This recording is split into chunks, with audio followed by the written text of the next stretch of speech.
Now, my final part of presentation has to do with my illnesses and my wealth. In 1989, actually 1988, December, all of a sudden, I felt unwell. And then I was being brought to a hospital, and I was taken into the ICU.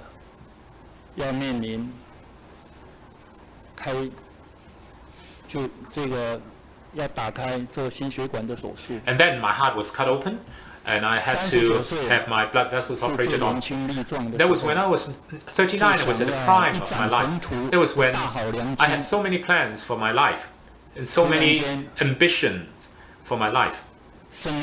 All of a sudden, life made a very drastic turn for the worse. And I could only say that back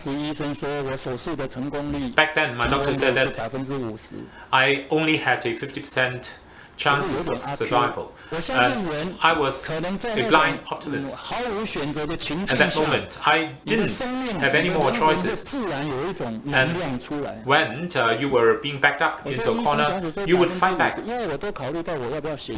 So I was thinking whether or not I needed to draft a will. And so I was thinking my doctor was saying that I only had 50% chance of survival.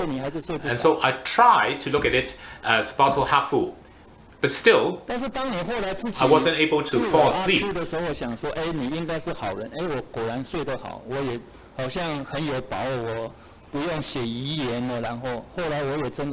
And so I was very lucky in the end that the operation was very successful, and only after 7 days I went back home. And then in 2006, something even worse happened. I had to face a bigger operation. And back then, Taiwan did not have the technology to operate on me, and so I came to Hong Kong to be operated on by Queen Mary Hospital. And Hong Kong was using the British medical system. And in Taiwan, if you want an operation, all you need to do is for your family members to sign on the papers. But in Hong Kong, you have to sign on it yourself. And so a British English doctor was responsible for my case, and an anesthetist who was an Indian also discussed with me about my chances. And the Englishman and the Indian doctors told me the odds and all the horrible consequences that could happen. I could become paralyzed, and also I could lose the ability to speak, and so forth after the operation. But what choices did I have? And still, I had to sign on my papers. And so I was brought into the ward, the pre-operation ward, waiting for the operation tomorrow. And so I had to sleep that night. All of a sudden,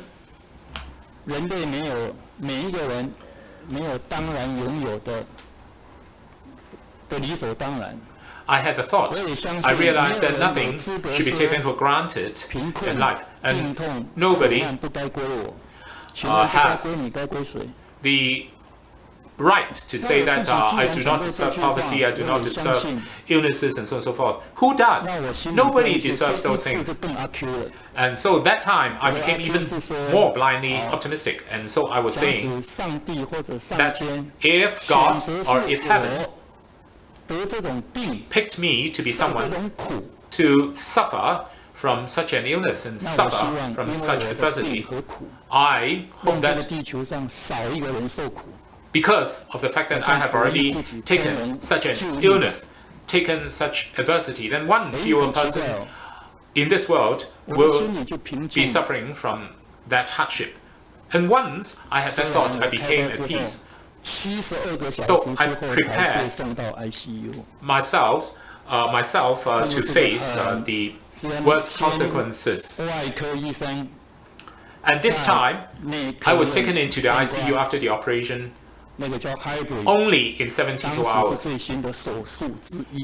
And I underwent the operation that was very, very complicated, and that required the most complex and cutting-edge skills and technology. But luckily, I pulled through. So such illnesses enable me to look at myself.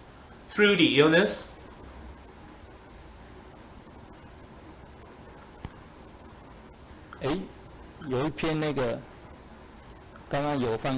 sorry, I think we have missed one slide. Okay, so that slide has been played. Okay, you have all seen it. And so I spent 14 days in the ICU the second time.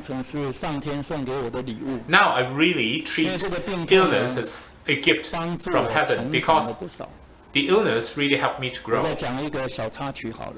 And let me give you another small anecdote. In 1982, I bought a piece of land at Yangming Hill.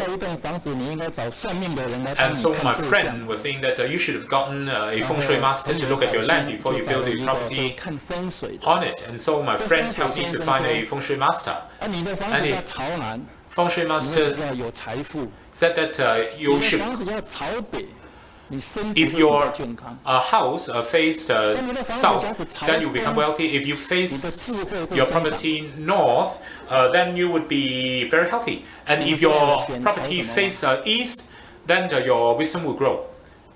Now, can you guess? How did I choose the orientation of my house? I chose for my house to be facing east. And sure enough, my athlete group lost a lot of money in the first 15 years, and then I had 2 major operations and I almost lost my life. Unfortunately, my wisdom did not grow either. But that's a fact.